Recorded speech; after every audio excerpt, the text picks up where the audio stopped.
அன்புக்குரியவர்களே, அஸ்ஸலாமு அலைக்கும் வரஹ்மத்துல்லாஹி வபரகாத்துஹு. இது ஒரு தாயியுடைய வஃபாத் தொடர்பிலான பதிவு.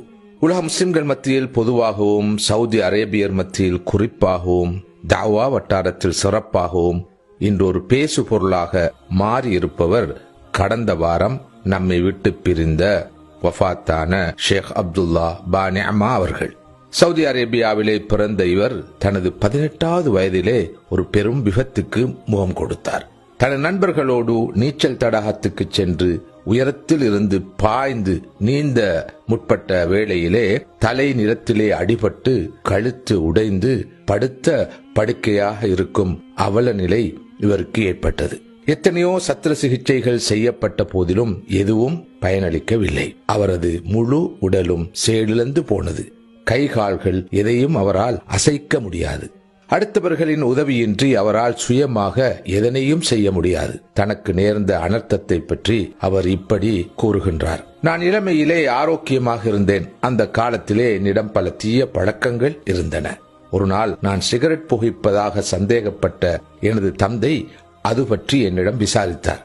நான் அப்படி ஒன்றும் இல்லை என்று மறுத்துவிட்டேன். அப்போது அவர் கோபத்தோடு, நீ சொல்வது பொய்யாக இருந்தால் உன் கழுத்தை அல்லாஹ் உடைத்து விடட்டும் என்று சொல்லி என்னை சபித்தார். அடுத்த நாள் நண்பர்களோடு நீச்சல் தடாகத்துக்கு போனேன். நான் உயரத்திலிருந்து தடாகத்தை நோக்கி பாய்ந்தேன். அந்த நேரத்திலே என் தலை நிலத்தில் பலமாக அடிபட்டது, கழுத்தும் உடைந்து போனது. அன்புக்குரியவர்களே, அன்று முதல் அப்துல்லா பானிஅமாவுடைய வாழ்க்கை கட்டிலிலும் சக்கர நாட்காலியிலும் தான் கழிந்தது. ஆனால் அவரது உடல் ஊனமுற்ற போது அவரது உள்ளம் விழித்துக் கொண்டது, உயிர் தெழுந்தது. இறைவனுடனான தனது உறவுக்கு உரமூற்றினார். அவர் படுக்கையில் இருந்தவாறே அல் குர்ஆனை, சுன்னாவை, அல்லாஹுடைய தீனை படிக்கலானார். ஆழமாக படிக்கலானார். தொடர்ந்து மக்களை நல்வழிப்படுத்தும் நோக்கிலே அழைப்பு பணியிலே ஈடுபடலானார். மஸ்ஜிதுகளிலும் இஸ்லாமிய நிலையங்களிலும் மஜ்லிஸுகளிலும் அவரது நிகழ்ச்சிகள் நடைபெற்றன. தொலைக்காட்சி நிகழ்ச்சிகளிலும் பங்கேற்று வந்தார். பலருடைய உதவியோடு சக்கர நாட்காலியிலேயே அவரது இலட்சிய பணி தொடர்ந்தது. அவரது பொறுமை, மனோ வலிமை, ஆழமான இறை நம்பிக்கை, ஆன்மீக உணர்வு போன்றன பல்லாயிரம் பேரிலே மிக பெரும் தாக்கத்தை ஏற்படுத்தின. அவரது ஆன்மீக ஒளி சிந்தும் வார்த்தைகளும் உருக்கமான உரைகளும் பலரது வாழ்க்கையில் ஒளியேற்றின. அவர் ஒரு நாள் சவுதி அரேபிய சிறைச்சாலை ஒன்றுக்கு செல்கிறார். அங்கே உள்ள கைதிகளை ஆற்றுப்படுத்தும் வகையில், தேற்றும் வகையிலே ஒரு உபதேசம் செய்கின்றார். அந்த உபதேசத்திலே அவர் சொன்ன ஒரு விஷயம் கைதிகளுக்கு மிக பெரும் படிப்பினையாகவும் ஆறுதலாகவும் அமைந்தது. சகோதரர்களே, நீங்கள் இங்கே ஹல்குகளால், மனிதர்களால் சிறைபிடிக்கப்பட்டு சிறைவாசம் அனுபவித்து வருகின்றீர்கள். நானோ ஹாலிக்கான இறைவனால் சிறைபிடிக்கப்பட்டு சிறைவாசம் அனுபவித்து வருபவன். எனது சிறைவாசத்துக்கும் உங்களது சிறைவாசத்துக்கும் இடையில் மிகப்பெரிய வித்தியாசம் இருக்கிறது. எனது சிறைவாசத்துக்கு முன்னால் உங்களது சிறைவாசம் மிக மிக லேசானது, அற்பமானது. ஏன் தெரியுமா? நீங்கள் சிறையிலே இருந்தாலும் சுதந்திரமாக கைகளை, கால்களை, ஏனைய உறுப்புகளை ஆட்டுகிறீர்கள், அசைக்கிறீர்கள், சுயமாக உண்ணுகின்றீர்கள், பருகுகின்றீர்கள். உங்களது கடமைகளை நீங்களே நிறைவேற்றிக் கொள்கின்றீர்கள். ஆனால் என்னை பாருங்கள், நான் கட்டிலிலும் சக்கர நாட்காலியிலும் முடங்கி இருக்கின்றேன். என்னால் எனது உறுப்புகளை அசைக்க முடியாது, சுயமாக உண்ணவோ பருகவோ முடியாது, மலசலம் கழித்துவிட்டு சுத்தம் செய்து கொள்ளவும் முடியாது. நான் முழுமையாக அடுத்தவரிலே தங்கி வாழ்ந்து கொண்டிருக்கிறேன். மேலும் உங்களது சிறைவாசம் குறிப்பிட்ட ஆண்டுகளிலே முடிந்துவிடும். ஆனால் மருத்துவர்களின் பரிசோதனை முடிவுகளின்படி எனது நோய்கள் குணமாவதற்கான வாய்ப்பு இல்லை. எனவே நான் ஆயுட்கால சிறை கைதி. இப்படி அந்த கைதிகளுக்கு ஆறுதல் சொன்னார் பானிஅமா.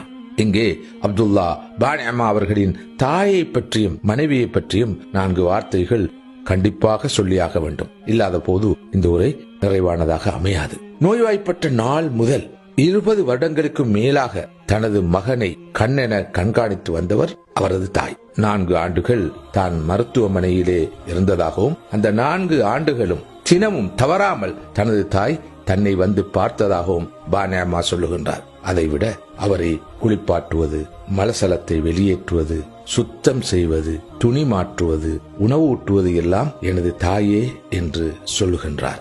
எனது தாயை போல ஒரு தாய் இந்த உலகிலே இருக்க முடியுமா என்று ஒரு சந்தர்ப்பத்திலே உணர்ச்சி பொங்க அவர் கூறினார். தனது தாயே தனது வாழ்க்கையிலே ஹீரோவாக பார்க்கப்பட வேண்டியவர் என தனது திருமண நாளிலே திரண்டிருந்த மக்கள் முன்னால் அவர் சொன்னார். ஒரு நாள் இவரது ஒரு நிகழ்ச்சி ஒரு தொலைக்காட்சி சேவையிலே ஒளிபரப்பப்படுகிறது. அந்த நிகழ்ச்சியை சவுதியை சேர்ந்த ஒரு பெண் பார்வையிடுகிறார். அவர் ஒரு ஆசிரியை, ஒரு ஹிஃப்து மദ്രஸாவிலே பணிபுரிபவர்.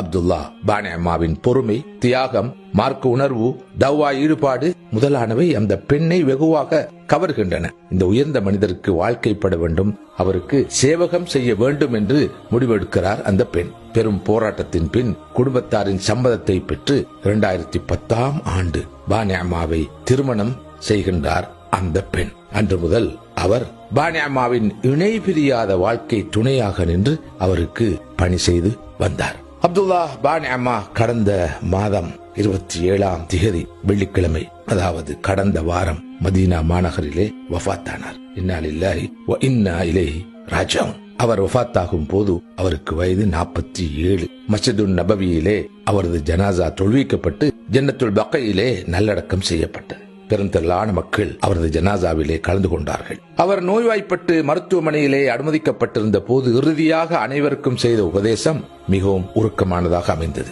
தொழுகையை பேணி வாருங்கள், பெற்றோருக்கு பணிவிடை செய்யுங்கள், அவர்களை புண்படுத்தி இருந்தால் உடன் சென்று மன்னிப்பு கேளுங்கள், இரத்த உறவுகளை சேர்ந்து நடந்து கொள்ளுங்கள், அடுத்தவரின் உடைமைகளில் கை வைத்திருந்தால் அவற்றை உடன் திருப்பி கொடுத்து விடுங்கள், பாவங்களை விட்டு விலகி தௌபா செய்யுங்கள். மரணம் எப்போது வரும் என்று சொல்ல முடியாது, அது திடீரென்று வந்துவிடும். எதிர்கொண்டுள்ள ரமதானை உச்ச நிலையில் பயன்படுத்திக் கொள்ளுங்கள். இவ்வாறெல்லாம் அனைவருக்கும் வசியச் செய்த அவர் தனக்கும் அனைவருக்கும் எதிர்வரும் ரமதான் கிடைக்க வேண்டும் என்று உணர்ச்சி பூர்வமாக துஆ செய்து தனது வார்த்தைகளை நிறைவு செய்தார். இவரது வாழ்விலிருந்து நானும் நீங்களும் படிக்க வேண்டிய பாடங்கள் தான் எத்தனை எத்தனை. அல்லாஹ் மக்ஸிம் லனா மின் ஹஷியத்திக மா தஹூலு பிஹி பைனனா வ பைன மஆசிக் வ மின் தாஅத்திக மா துபல்லிகுனா பிஹி ஜன்னதக் வ மினல் யகீனி மா துஹவ்வினு பிஹி அலைனா மஸாயிபத் துன்யா. யா அல்லாஹ், உனக்கு மாறு செய்வதை விட்டும் எங்களை தடுக்கக்கூடிய உன்னை பற்றிய அச்சத்தையும் பயத்தையும், உன்னுடைய சொர்க்கத்தை பெற்றுத்தரும்